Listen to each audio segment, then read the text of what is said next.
Hi అండి, నమస్తే. ఈరోజు నేను వినిపించబోయే కథ రాపర్తి అనురాధ గారు రచించిన ఏసీపీ సింగం ప్రేమలో పడ్డాడు 12వ భాగము. ఇక కథలోకి వెళితే, సూరిబాబు మాత్రం ఇదేంటమ్మా, నీకు కావాలి అనుకుంటే వండినప్పుడే కాస్త పక్కన పెట్టుకోవచ్చుగా అని అడిగాడు. ఆమె నవ్వుతూ, నాకు అలా దాచుకోవటం రాదు బాబాయ్, పైగా అలా తీసుకుంటే అది దొంగతనం అవుతుంది, తప్పు చేసినట్టే, నాకు అలా చేయటం ఇష్టం లేదు, అందుకే అడిగి తీసుకున్నా అని ఆ గిన్నె పట్టుకుని ఆమె గదివైపు వెళ్ళిపోతూ ఉంది. సూరిబాబు అన్నం తినమ్మా అని అడిగాడు. ఆమె ఆకలి లేదు అని, ఈ పాయసం ఉందిగా చాలు అనుకుని సంతోషంగా అక్కడి నుండి ఇంటి వెనుక వైపు గదికి చేరుకుంది. ఆమె ఎప్పుడూ లేనిది ఇవాళ ఇంత సంతోషంగా ఇంకా విచిత్రంగా ఉండటం మధు గమనించి, పోనీలే, అది నవ్వుతూ ఉందిగా, అది చాలు, లేదంటే ఆ ఏసీపీ సార్ నాకు క్లాస్ ఇస్తారు అనుకుని ఊరుకుంది. ఇంట్లో వాళ్ళంతా డిన్నర్ పూర్తి చేసుకుని ఎవరి గదుల్లోకి వాళ్ళు వెళ్ళిపోయారు. అంతా నిద్రపోతూ ఉన్నారు.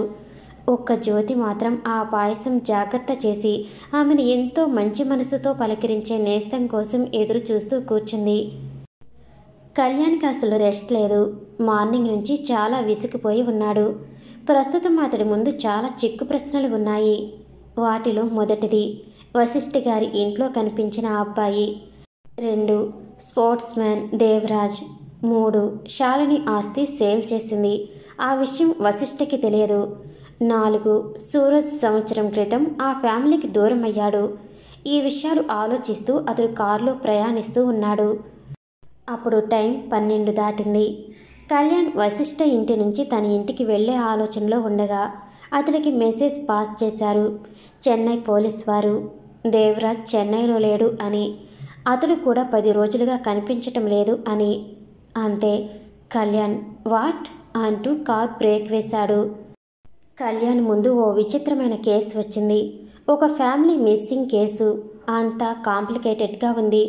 విజయ్ ఒకవైపు, కళ్యాణ్ ఒకవైపు ఆ కేసు విషయమై చాలా ట్రేస్ చేసుకుని మార్నింగ్ నుంచి వర్క్ చేస్తున్నారు. ఎక్కడ ఎలాంటి ఆధారాలు లేవు. విజయ్ ఇంటికి చేరుకుని పిన్ని పెట్టిన డిన్నర్ పూర్తి చేసి అతడు షిఫ్ట్ అయిన రూమ్లోకి వెళ్ళిపోయాడు. అలాగే వశిష్ఠ కేసు విషయమై చాలా ఇన్ఫర్మేషన్ తెలుసుకునే పనిలో ఉన్నాడు. సుగుణ కళ్యాణ్ ఇంకా రాకపోవడం గురించి విజయ్ని అడిగితే, వాడు ఓ కేసు విషయంలో బిజీ, సో నువ్వు టెన్షన్ అవ్వకుండా నిద్రపో పిన్ని అని చెప్పి పంపాడు. ఎలాగూ తమ్ముడు మరదలు గారిని మీట్ అయ్యి వస్తాడు అని విజయ్ గట్టి నమ్మకం. కళ్యాణ్ వశిష్ఠని మీట్ అయ్యి వస్తుండగా అతడికి ఓ విషయం గుర్తుకు వచ్చింది. ఇక్కడ ఓ టెన్నిస్ క్లబ్ ఉంది అని, అక్కడికి దేవరాజు వస్తుండేవాడు అని తెలిసింది. అక్కడి సెక్యూరిటీని కలిసి విషయం తెలుసుకోవచ్చు.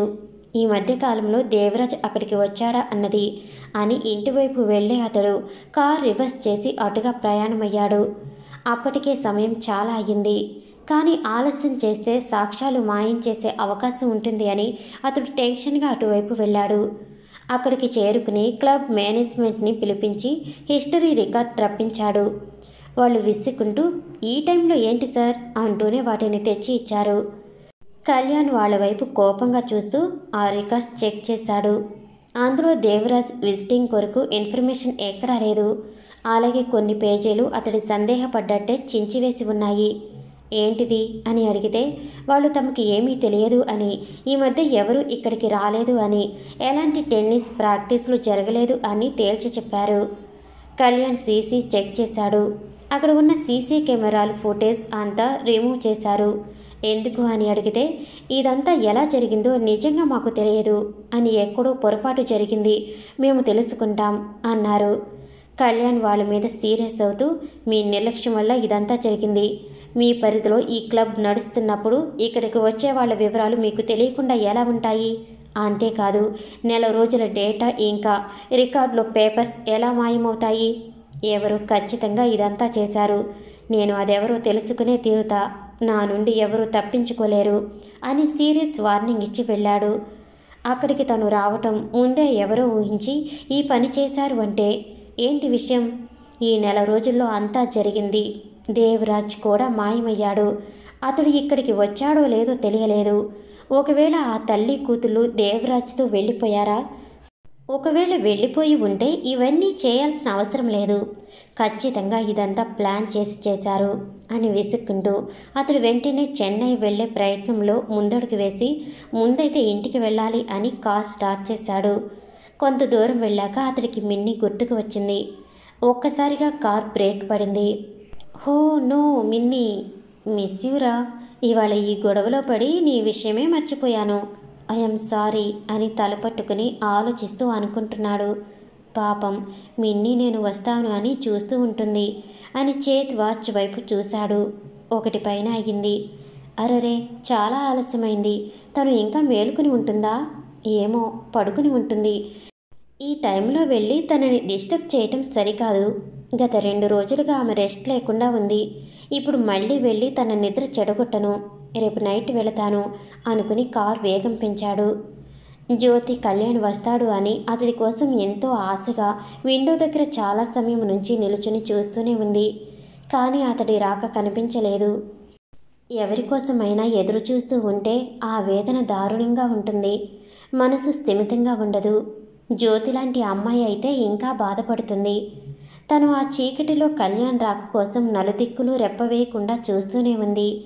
కాస్త ఊరట అందించే ఆ చల్లని స్నేహం కోసం ఆమె ఎంతగా ఎదురు చూస్తుందో మాటల్లో చెప్పలేను. చాలా సమయం దాటింది. తను రాలేదు అని అర్థం చేసుకుని దిగులుగా దేవుడి ఫోటో వైపు చూసి, నాకు తనని చూడాలి అని ఉంది. వస్తా అన్నారు, కానీ రాలేదు. కళ్యాణ్ గారు బాగానే ఉన్నారుగా స్వామి? చెప్పవా? ఆయనకి ఏమీ కాలేదుగా? నాకు భయం వేస్తుంది. నా దరిద్రం ఆయనకి అంటుకోలేదుగా? అమ్మ నాన్న దూరం అయినట్టు కళ్యాణ్ గారు దూరం అవ్వలేదుగా? నేను శని అని ఆయన వెళ్ళిపోలేదుగా అని కన్నీళ్లు పెట్టుకుంది. ఆ సమయంలో ఆమె కాళ్ళు చాలా నొప్పి పెడుతున్నాయి. అయినా నిలుచునే ఉంది. ఒక్కసారిగా ఒంటరితనం, తనకంటూ ఎవరూ లేరు, ఇంక రారు అనే నిరాశ ఆవహించింది. బాధగా బయటికి చూసి, మీరు కూడా నన్ను మర్చిపోయారా? అంతేనా? ఇంక మీరు రారా అని చాలా బాధపడిపోతూ విండో గ్రిల్స్ విడిచిపెడుతూ ఉండగా కళ్యాణ్ ఆమె చేయి గబుక్కున పట్టుకున్నాడు. అంతే, చల్లని అతడి చేతి స్పర్శ ఆమె హృదయంలో రాగాలు పలికించింది. ఆమె నిన్నటి రోజులా భయపడలేదు. ఒక్కసారిగా వెనక్కి తిరిగి చూసి కంగారుగా ఆయన చేయి పట్టుకుంది. ఎక్కడ అతడు దూరం అయిపోతాడో అన్నట్టు. ఆమె ఎంతో బెంగగా అతడి వైపు చూస్తుంది. ఆమె కళ్ళు చెమ్మగిల్లి ఉండటం అతడు చూశాడు. అతడు తట్టుకోలేకపోయాడు. అఖిలాండేశ్వరి నిలయం దాటి ముందుకు వెళ్ళిన కళ్యాణ్ మనసు ఒప్పుకోలేదు. ఆమె నిద్రపోతూ ఉంటే డిస్టర్బ్ చేయకుండా అయినా ఒకసారి చూసి వెళ్ళిపోతాను, అంతే తప్ప తనని చూడకుండా వెళ్ళను అని ఆ ఇంటి కూడా దూకాడు. అందుకే అతడు ఎంతో ఆయాసపడుతూ ఎగ ఊపిరి తీసుకుంటూ ఆమెను రెప్పవేయకుండా చూస్తూ కళ్ళతోనే మాట్లాడుతూ ఉన్నాడు. జ్యోతి కూడా అతడు రావటంతో పట్టరాని సంతోషం పొంది ఆమె అతడి చేయి పట్టుకుని ఉంది అన్న సంగతే గమనించకుండా ఆనందంగా అతడి కళ్ళలోకి చూస్తూ ఉంది. కొన్ని నిమిషాలు చెమ్మగిల్లే కనులతో చేయి పట్టిన మనసుతో చేసుకున్న బాసలే ఊపిరిగా అదే ప్రేమ అనుకుంటూ ఆ 2 హృదయాలు సేద తీరుతూ ఉన్నాయి.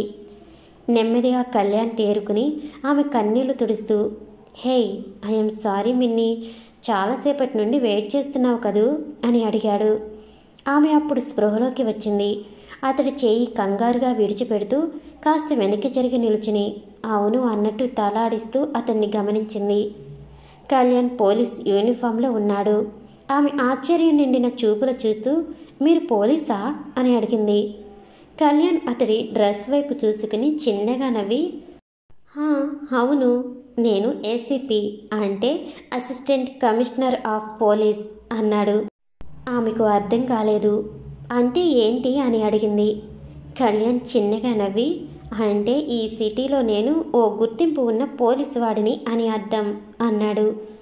జ్యోతి గొప్పగా ఫీల్ అవుతూ, అలాగా, చాలా సంతోషమండి, నాకు ఎంతో గొప్పగా వింతగా ఉంది మీరు పోలీస్ అంటే. ఇంకా ఈ బట్టల్లో మీరు చాలా బాగున్నారు అని నవ్వి అంతలోనే దిగులుగా చూస్తూ, పోలీస్ అంటే మీకు చాలా పని ఉంటుంది, అందుకే ఇంత ఆలస్యమైంది కదా అని అంటూనే ఎంతో చొరవగా అతడి చెంప మీద చేయి వేసి, ఇవాళ ఎక్కువ పని చేశారా, అలసటగా కనిపిస్తున్నారు అని ఆమె అమాయకమైన స్వరంతో ప్రేమ నిండిన చూపులతో అడుగుతుంటే అతడి అలసటంతా ఎగిరిపోయింది. ఆమె చేతి స్పర్శతో ప్రాణం వచ్చినట్టుగా అనిపించింది. కళ్యాణ్ ఆమె చేయి అతడి చేతిలోకి తీసుకుని, అదేం లేదు మిన్ని, కాస్త వర్క్ అంతే. నాకు ఇలాంటివన్నీ అలవాటే. కానీ నా కారణంగా నీకు రోజు ఆలస్యమవుతుంది. ఉదయాన్నే నువ్వు లేవాలి. నీకు చాలా పని ఉంటుందిగా. రెస్ట్ లేకుండా చేస్తున్నాను నేను. నా వల్లనే నీకు నిద్ర సరిపోవటం లేదు, అవునా అని అడిగాడు. ఆమె దిగులుగా చూస్తూ, మీ వల్లే నాకు సంతోషం అంటే ఏంటో తెలిసింది. మీ వల్లే నాకు కొంచెమైనా ఓదార్పు లభించింది. నన్ను ఒక మనిషిగా భావించి నాకు మనసు ఉంటుంది అని గుర్తించిన వారిలో మీరే మొదటివారు. పేదనాన్న నా గాయాలు మాత్రమే అర్థం చేసుకుని మందులు వేసేవారు. కానీ నా మనసుని అర్థం చేసుకుని నాలో నమ్మకం ఏర్పరిచింది మాత్రం మీరే. అలాంటి మీకోసం నేను ఎంతవరకు అయినా మేలుకుని ఉంటాను. నాకు ఏం కష్టం కాదు, ఎంతో ఇష్టం కూడా మిమ్మల్ని చూడటం. మీరు ఏం ఫీల్ కావద్దు ప్లీజ్. అయినా మీకు చాలా పనులు ఉంటాయి. ఇలా లేటుగా నిద్రపోతే మీకే కష్టంగా ఉంటుంది. మీకు ఏమైనా ఇబ్బంది ఉంటే రావద్దు అండి. మీరు బాగుండాలి. ఇప్పుడే దేవుణ్ణి అడిగాను మీరు బాగున్నారా అని. అలాగే చాలా ఏడుపు వచ్చింది. మీరు కూడా నన్ను శని అని వదిలేశారు అనుకున్నా అని చెప్పింది. ఆమె మాటలు విన్న కళ్యాణ్ చాలా ఎమోషనల్ అవుతూ, హే మిన్ని, అలా అనుకు. నువ్వు నాకు చాలా ఇంపార్టెంట్. నిన్ను మిస్ చేయను. నాకు కూడా నిన్ను చూడటం చాలా ఇష్టం. నాకు ఎంత వర్క్ ఉన్నా ఓకే. నిన్ను చూడకుండా మాత్రం నిద్రపోలేను. కానీ వృత్తిరీత్యా నేను బయట ఊరు వెళ్ళే అవకాశం ఉంటుంది. అలాంటప్పుడు నేను మిస్ చేస్తాను. కానీ ఆ విషయం నీకు తెలియచేయలేనుగా. నువ్వు ఇలా నా కోసం ఎదురు చూస్తూ ఉంటే ఎలా? మనసుకి కష్టంగా ఉంటుంది. ఒక పని చేయనా? నా మొబైల్ నీకు ఇస్తాను. ఎప్పుడైనా నువ్వు నాతో మాట్లాడాలి అనుకుంటే ఒక్క మిస్డ్ కాల్ చెయ్యి చాలు. వెంటనే నేను నీకు ఫోన్ చేస్తాను. అలాగే నేను వచ్చే పరిస్థితిలో ఉన్నానో లేదో తెలియచేస్తాను. నీకు ఇబ్బంది ఉండదు అని ఎంతో కంగారుగా ఫోన్ తీసి ఆమెకి ఇచ్చేయబోయాడు. జ్యోతి కంగారుగా ఆ ఫోన్ వైపు చూసి, నాకు వద్దండి, నాకు ఫోన్ మాట్లాడటం రాదు. అసలు అది ఎలా ఉపయోగిస్తారో తెలియదు. మీకు చాలా ఉపయోగపడే వస్తువు, మీ దగ్గరే ఉంచండి అని చెప్పి ఆమె ఓ సంగతి మర్చిపోయాను అని గుర్తు చేసుకుంది. అయ్యో నేను మర్చిపోయాను, ఇలా డోర్ వైపు రండి అని పిలిచింది. కళ్యాణ్ ఆమె తిరిగి ఇచ్చేసిన ఫోన్ ప్యాకెట్లో పెట్టుకుని డోర్ దగ్గరకు వెళ్ళాడు. అతన్ని లోపలికి పిలిచి కంగారుగా డోర్ క్లోజ్ చేసి కూర్చోండి అని చెప్పింది. కళ్యాణ్ ఏంటి మిన్ని అంటూ నేల మీద కూర్చున్నాడు. అతడి ముందు వెండి గిన్నెలో పాయసం పెట్టి, మీకోసమే తెచ్చిపెట్టాను అండి, తినండి అంటూ ఆ రోజు అతడు చొరవగా చాక్లెట్ పెట్టినట్టు ఇప్పుడు ఆమె పాయసం స్పూన్తో నోటికి అందించింది. అతడి మనసు దోచిన శ్వేతపద్మం పాయసం పెడుతుంటే వద్దు అని ఎలా అంటాడు? ఆనందంగా నోరు చాచాడు. ఆమె నవ్వుతూ అతడికి పాయసం పెట్టి ఎంత సంబరపడిపోయిందో చెప్పలేను. అతడు 4 స్పూన్స్ తిన్నాడు. అప్పుడు అడిగింది జ్యోతి, ఎలా ఉంది అండి అని. కళ్యాణ్ నవ్వుతూ, అమృతంలా ఉంది. అచ్చం నీ మనసులా ఎంతో బాగుంది. నువ్వు తిన్నావా అని అడిగాడు. ఆమె ఆశ్చర్యపోతూ, నేనా? లేదే. ఇలాంటి వంటకాలు మీలాంటి గొప్ప వాళ్ళకే అండి. అందుకే ఆ అన్నయ్యని అడిగి కొంచెం తీసుకువచ్చాను అని నిజాయితీగా ఆమె ఎప్పుడు తినే ఫుడ్ ఎలా ఉంటుందో అతడికి తెలిసేలా చెప్పింది. కళ్యాణ్ చాలా ఫీల్ అవుతూ, అదేం లేదు, ఆకలికి గొప్పవాడు లేనివాడు అని ఉండదు. తినే నోరు ఒకటే, ఆకలి చూపే కడుపు ఒకటే. ఇలా భేదం చూపి నిన్ను పని మనిషిలా చూస్తున్న వాళ్ళని నీ ఫ్యామిలీ అనుకుంటున్నావా పిచ్చి పిల్ల? నిన్ను ఇలా బాధ పెట్టడానికి వీళ్ళకు మనసు ఎలా అంగీకరిస్తుంది అని ఫీల్ అవుతూ, సరే నేను పెడుతున్నా తిను అని అతడి చేత్తో ఆమెకు పాయసం అందించాడు. ఆమె ఇబ్బందిగా చూస్తూ ఉంటే కళ్యాణ్ బుజ్జగిస్తూ, ప్లీజ్ నా కోసం అని ఒక్కో స్పూన్ ఆమె నోటికి అందించాడు. జ్యోతి ఏదో లోకంలో ఉన్నట్టు ఫీల్ అవుతూ అతడి చేత్తో పెట్టిన పాయసం నిజంగా అమృతంలా ఉంది అని తింటూ, అవునండి నిజంగా భలే ఉంది అని తన వంట తానే పొగుడుకుంటూ తింటుంటే కళ్యాణ్కి చాలా బాధ కలిగింది. నిన్ను ఈ చెర నుండి అతి త్వరగా విడుదల చేసి నా చెంత ఎంతో భద్రంగా చేర్చుకుని అపురూపంగా చూసుకుంటా అని మనసులోనే ప్రతిజ్ఞ చేసుకున్నాడు. జ్యోతి ఫోన్ ఉపయోగించలేదు అని అర్థం చేసుకుని అతడి దగ్గర ఉన్న విజిటింగ్ కార్డు ఇచ్చి, అవకాశం ఉంటే నాతో మాట్లాడాలి అనిపిస్తే ఇదిగో ఇందులో ఉన్న నంబర్లు నొక్కి గ్రీన్ బటన్ నొక్కితే నాకు ఫోన్ వస్తుంది మిన్ని. వెంటనే నేను నీతో మాట్లాడతాను. అయినా మిన్ని నువ్వు అసలు చదువుకోలేదా అని అడిగాడు కళ్యాణ్.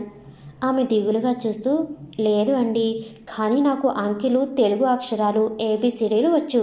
అక్క వాళ్ళు చదువుకునేటప్పుడు నేను పని చేస్తూ నేర్చుకున్నాను, కానీ స్కూల్కి వెళ్ళలేదు. అసలు బంగ్లా దాటి బయటకు వెళితేనే పెద్దమ్మ నా కాళ్ళు వెరక్కొడుతుంది. ఆమె నన్ను ఎక్కడికి వెళ్ళనివ్వదు. ఇంట్లో వాళ్ళు అప్పుడప్పుడు ఏదో పని మీద బయటకు పంపితే నానా కష్టాలు పడి పని పూర్తి చేసుకుని వస్తుంటా. అలా ఒకసారి వెళ్ళినప్పుడు నన్ను మీరు కాపాడారు కూడా అని విషయం చెప్పింది. కళ్యాణ్ ఆశ్చర్యపోయాడు. స్ట్రేంజ్. బయట వాళ్ళ ముందుకు రాకూడదు, బయట ప్రపంచంలోకి వెళ్ళకూడదు, అసలు చదువు కూడా చెప్పలేదు. ఏంటిది అంతా? ఏదో ఉంది అని కంట్రోల్ అవుతూ, సరే మిన్నీ, రేపు ఒక కేసు విషయం అయ్యి వేరే ఊరు వెళుతున్నా. నిన్ను కలవటానికి రాలేకపోవచ్చు. ఆలస్యమైతే బాధపడకుండా నిద్రపో. నన్ను కాంటాక్ట్ చేయాలి అనిపిస్తే ఫోన్ చేయి. ప్లీజ్ నువ్వు మాత్రం ఏడవకు అని ఆమెపై ఎంతో కన్సర్న్తో అతడు చెబుతుంటే జ్యోతి ఫోన్ తీసుకోలేదు. కానీ కార్డు తీసుకుని, నాకు ఇది చాలు అండి, మీతో మాట్లాడాలి అని ఎప్పుడూ ఉంటుంది, కానీ వీలు పడదుగా. అందుకే అవకాశం ఉంటే తప్పకుండా ఫోన్ చేస్తాను. మీరు నా కోసం దిగులు పడకండి. మీ పని మీరు చూసుకోండి. వీలున్నప్పుడే రండి, నేను వేచి చూస్తాను అని నవ్వుతూ చెప్పింది. ఆమె మనసు పలికే మౌన గీతం అతడికి అర్థమైంది. అందుకే మనసుతోనే బదులు ఇచ్చాడు. నేను కూడా నిన్ను చూడకుండా ఉండలేను. ఎలా అయినా నిన్ను కలిసే ప్రయత్నం చేస్తాను అనుకుని, ఓకే మిన్నీ, నిద్రపో, గుడ్ నైట్ అన్నాడు. ఆమె నవ్వుతూ గుడ్ నైట్ అండి అని చెప్పింది. కళ్యాణ్ ఆమె తలపై చేయి వేసి పసిపాపని స్పృశించినట్టు భావిస్తూ అతడు ఆమెను మనసు నిండా నింపుకుని కళ్ళతో తనివి తీరా చూసుకుని జాగ్రత్త అంటూ చేయి ఊపుతూ అక్కడి నుండి వెళ్ళిపోయాడు.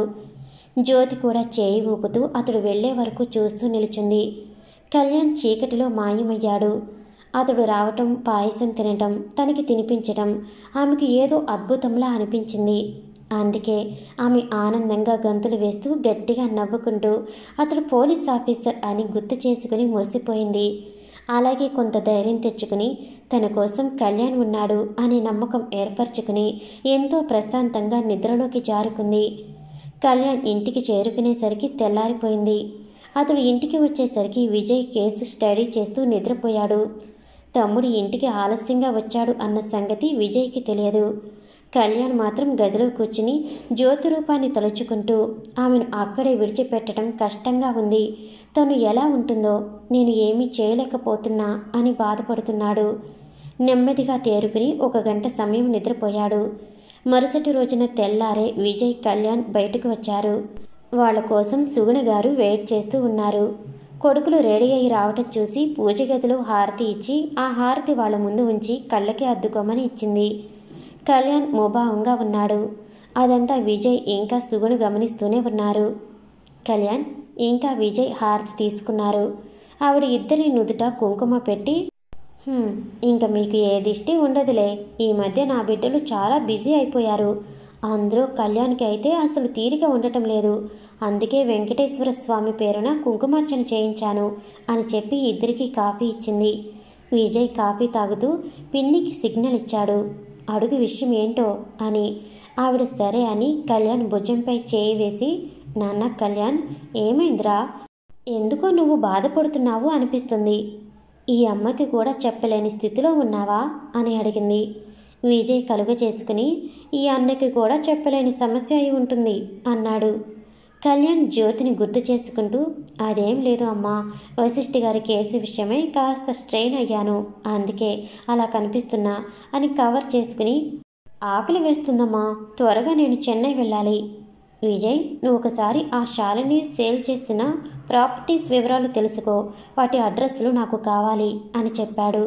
విజయ్ విసుగ్గా, సరేలే, అదే పనిలో ఉన్నాను, నీకు ఫ్లైట్ టికెట్ కూడా సిద్ధం చేశానులే, అన్ని విషయాలు దాచుకుని నువ్వు ఎందుకు బాధపడుతున్నావు, నాకైతే అర్థం కావటం లేదు అని మొహం తిప్పుకొని కూర్చున్నాడు. సుగుణ అన్నా తమ్ముళ్ళకి టిఫిన్ సిద్ధం చేసి పెడుతూ పూజ గదిలో చిన్న పని ఉంది అంటూ వెళ్ళింది. కళ్యాణ్ టిఫిన్ పూర్తి చేసి, విజయ్ నువ్వెక్కువ ఆలోచిస్తున్నావు, నాకేం బాధ లేదు, నువ్వేం ఫీల్ అవ్వకు అని సర్ది చెబుతూ, అమ్మా అంటూ ఆవిడ వద్దకు వెళ్ళి, నేను వెళ్ళాలి, ఇవాళ ఇంటికి రాలేకపోవచ్చు, నువ్వు దిగులు పడకుండా టైంకి భోజనం చేసి మందులు వేసుకో, సరేనా అని చెప్పాడు. ఆవిడ నవ్వుతూ, నా బిడ్డ నా మనసుకి ఎప్పుడూ చేరువగా ఉంటాడు, వృత్తిరీత్యా దూరమైనంత మాత్రాన దిగులు ఎందుకు పెట్టుకుంటాను, చెప్పు. నువ్వు నా కోసం ఆలోచించకుండా నీ పనులన్నీ త్వరగా పూర్తి చేసుకుని వచ్చాయి. అన్నట్టు కళ్యాణ్, కార్పెంటర్ని పిలిపించరా, పూజ గది తలుపులు మార్పించాలి. ఈ తలుపు కోసం చేసిన కలప పాడైంది. అసలు విషయం ఏమిటంటే పచ్చి కలపతో తలుపు చేశారు, అందుకే త్వరగా పాడైంది అని చెప్పి ఇంకా ఏదో అంటూ ఉంటే కళ్యాణ్ సరే ఇంట్లో ఉన్న వర్కర్స్కి చెబుతాను, వాళ్ళే ఏర్పాటు చేస్తారు అని అంటూ ఆ గది అంతా గమనిస్తూ ఉండగా అతడికి అఖిలాండేశ్వరి ఇంట్లో పాత పూజ గది గుర్తుకు వచ్చింది. అతడికి ఏదో సందేహం వచ్చింది. అందుకే అమ్మా, పూజ గది ఎప్పుడూ తూర్పు ఫేసింగ్లోనే కట్టిస్తారు కదూ అని అడిగాడు. అక్కడికి వచ్చిన విజయ్ నవ్వుతూ, పిన్ని పర్లేదు, మనవడికి కనీసం ఆ విషయమైనా తెలుసు, నువ్వు సంతోషపడాలి అన్నాడు. కళ్యాణ్ అన్న మాటలకు అడ్డుకుంటూ, అమ్మా వీడి మాటలకి ఏం కానీ నువ్వు చెప్పు, పూజ గది కేవలం తూర్పు దిక్కున మాత్రమే ఏర్పాటు చేస్తారు కదూ అని అడిగాడు. ఆవిడ నవ్వుతూ, అవును కళ్యాణ్, ఎందుకు అలా అడుగుతున్నావు అని అంటే కళ్యాణ్ ఇంకో ప్రశ్న వేశాడు. అంటే అమ్మా, ఇప్పుడు కొన్ని ఇళ్లల్లో దక్షిణం దిక్కున పూజ గది కట్టుకుంటున్నారు, అందుకే డౌట్ వచ్చి అడిగాను అన్నాడు. ఆవిడ ఆశ్చర్యపోతూ, అదేమిటిరా, బుద్ధి ఉన్నోళ్ళు ఎవరైనా పూజ గది దక్షిణం దిక్కున పెట్టుకుంటారా? అటువైపు శ్మశానం ఉంటుంది, అందుకే దక్షిణ దిక్కు తల పెట్టుకుని పడుకోకూడదు అంటారు. వినాయకుడి కథ తెలుసుగా, దక్షిణ దిక్కు నిర్దిస్తున్న ఏనుగు తల తెచ్చి బాలుడికి పెట్టారు, అలాంటి దిక్కు యమస్థానం అంటారు.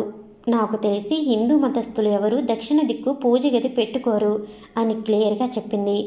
కళ్యాణ్ కళ్ళు ఎరుపెక్కాయి. అంటే మధు చూపించిన గది పూజ గది కాదు, ఏదో సీక్రెట్ రూమ్ అయి ఉండాలి. ఆమెకు ఆ ఇంట్లో వాళ్ళకి అది పూజ గది అన్నట్లు చెబుతున్నారు అనుకుని, అది సర్లే అమ్మా, ఎక్కడైనా ఏళ్ల తరబడి పూజ గది తెరవకుండా మూసేస్తారా అని అడిగాడు. విజయ్ కళ్యాణ్ ప్రశ్నలకి అనుమానపడుతూ, వీడు ఎందుకు ఇవన్నీ అడుగుతున్నాడు అన్నట్టు చూస్తుంటే ఆవిడ ఆశ్చర్యపోతూ, అదేంటి కళ్యాణ్, అన్ని చిత్రమైన ప్రశ్నలు అడుగుతున్నావు? ఎక్కడైనా పూజ గది మూసేస్తారా? అలా చేస్తే ఇంటికే అరిష్టం, ఇంట్లో సిరి ఊడ్చుకుపోతుంది, శాంతి సుఖం లేకుండా పోతారు. ఏళ్ల తరబడి ఇంట్లో గదులు మూసేసి ఉంచారు అంటే అది పూజ గది అయి ఉండదు.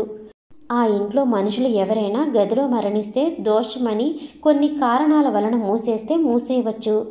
చనిపోయిన వాళ్ళకి శాంతి లభిస్తుంది అని, అలాగే వాళ్ళ జ్ఞాపకాలు ఎదురై బాధించకుండా ఉండాలి అని చేస్తుంటారు.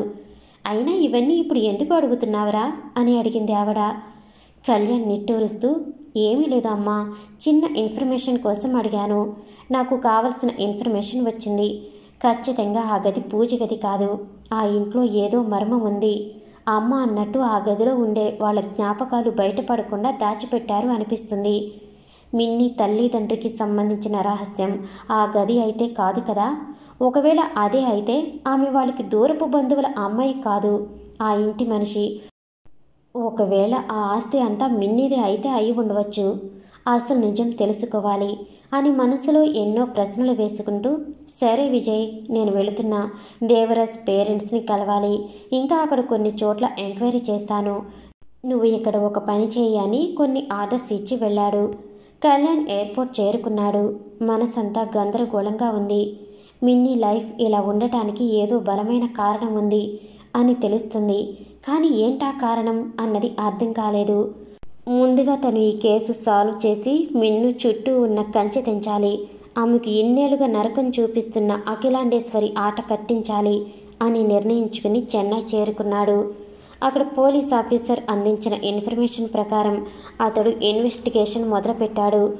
దేవరాజ్ 15 రోజుల క్రితం ఇంటి నుంచి బయటకు వెళ్ళాడు, ఇంతవరకు ఇంటికి రాలేదు, ఎలాంటి ఫోన్ కాల్ లేదు అని ఇంట్లో పేరెంట్స్ చెప్పారు. అతడికి మ్యారేజ్ కాలేదు, అందుకే ఎక్కువగా టూర్స్ వెళుతూ ఉంటాడు. అలాగే స్పోర్ట్స్ విషయమై అతడు బిజీగా ఉంటాడు. అందుకే ఇంట్లో వాళ్ళు పోలీస్ సిబ్బంది వచ్చి ఎంక్వైరీ చేసే వరకు అతడు మిస్సింగ్ అన్న సంగతి గుర్తించలేదు. కళ్యాణ్ కొంతమంది సిబ్బందితో దేవరాజ్ ఇల్లంతా సోదా చేశాడు. అక్కడ కూడా ఎలాంటి ఆధారాలు లభించలేదు. అతడి ఫోన్ కాల్ డేటా కూడా ఎంక్వైరీ చేస్తున్నారు.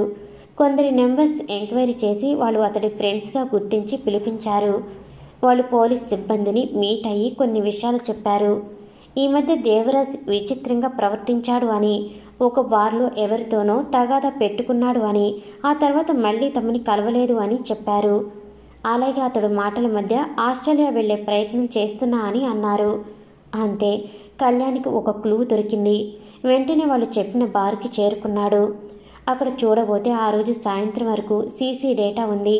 కానీ దేవరాజ్ ఎంట్రీ ఇచ్చిన టైంలో డేటా ఎవరో ఎరేజ్ చేశారు. ఓ షిట్, అంతా ప్లాన్గా చేస్తున్నారు. ఎక్కడ ఎలాంటి క్లూ లేకుండా చేయాలి అని పక్కా ప్లాన్గా ఉంది. ఎవరు ఇదంతా, ఎవరు చేశారు అని ఆలోచిస్తూ అన్ని ప్రశ్నలకి సమాధానం ఆస్ట్రేలియా ఇస్తుంది. అసలు వీళ్ళు ఆస్ట్రేలియా ఎందుకు వెళ్ళాలి అనుకుంటున్నారు అనే ప్రశ్న వేసుకుని వశిష్ఠ గారికి ఫోన్ చేసి అడిగారు కళ్యాణ్.